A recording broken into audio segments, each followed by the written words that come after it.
వివరాలు చూస్తే తెలంగాణ రాష్ట్ర గీతం రూపకల్పన తుది దశకు చేరుకుంది. అందశ్రీ రాసిన జయ జయ హే తెలంగాణ గీతం రూపకల్పనపై కవి రచయిత అందశ్రీ సంగీత దర్శకుడు కీరవాణితో సీఎం రేవంత్ రెడ్డి సమీక్ష జరిపారు.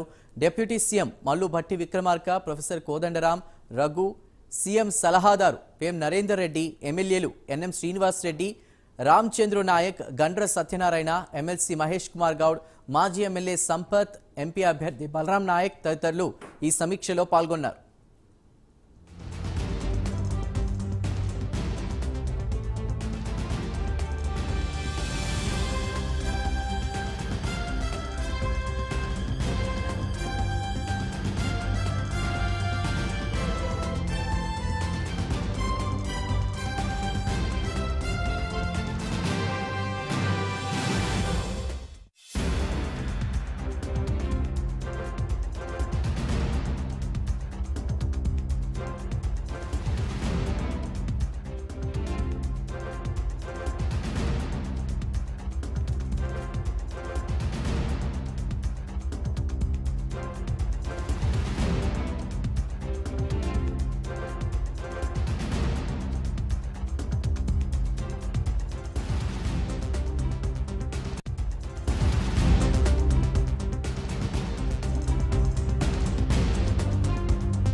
తెలంగాణ రాష్ట్ర గీతం రూపకల్పన తుది దశకు చేరుకుంది.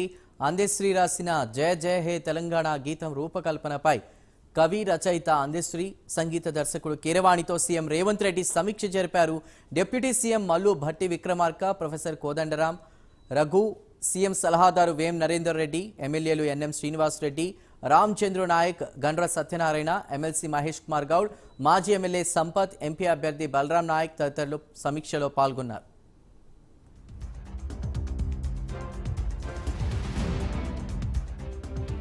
వాటిక ఇదే అంశంపై మరింత సమాచారాన్ని మా ప్రతినిధి నాగేంద్ర అందిస్తారు. నాగేంద్ర, జూన్ 2న రాష్ట్ర ఆవిర్భావ వేడుకలకు సంబంధించి కూడా రాష్ట్ర గీతాన్ని ఆవిష్కరించినట్టు తెలుస్తోంది. ఆవిష్కరించబోతున్నట్టు సోనియా గాంధీ సమాచారం అందుతోంది. ఇది ఒక తుది దశకు చేరుకుందా? సమీక్షలో ఏమేమి మంతనాలు జరిగాయి?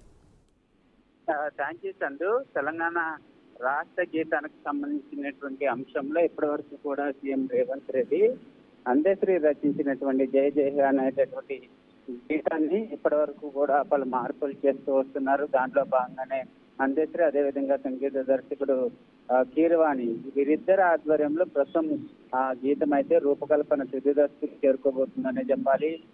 సీఎం నివాసంలో రేవంత్ రెడ్డి, అదేవిధంగా ఉప ముఖ్యమంత్రి అయినటువంటి భట్టి విక్రమార్క ఆధ్వర్యంలో అందశ్రీ రచించినటువంటి ఆ గేయానికి తుది రూపం అయితే ఇవ్వడం జరిగింది.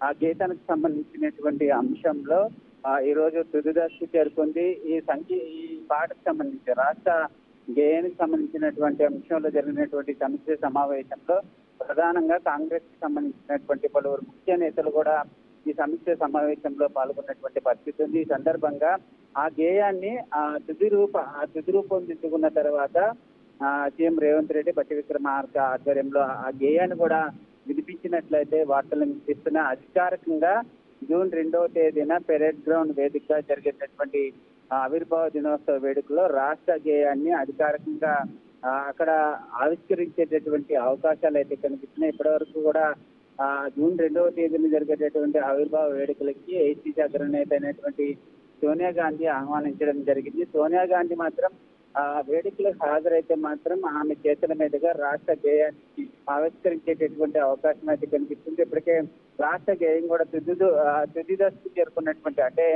రూపకల్పన విషయంలో ఫైనల్ కు చేరుకున్నటువంటి అంశంలో రాష్ట్ర గేయంతో పాటు అధికారిక చిహ్నానికి సంబంధించినటువంటి అంశంలో కూడా ఫైనల్ అయినట్లు కూడా వార్తలు అయితే కనిపిస్తున్నాయి. ఈ రెండు కూడా జూన్ 2వ తేదీన జరిగేటటువంటి ఆవిర్భావ దినోత్సవ వేడుకలు ఆవిష్కరించేటటువంటి అవకాశం అయితే కనిపిస్తుంది. Right Nagendra, thank you.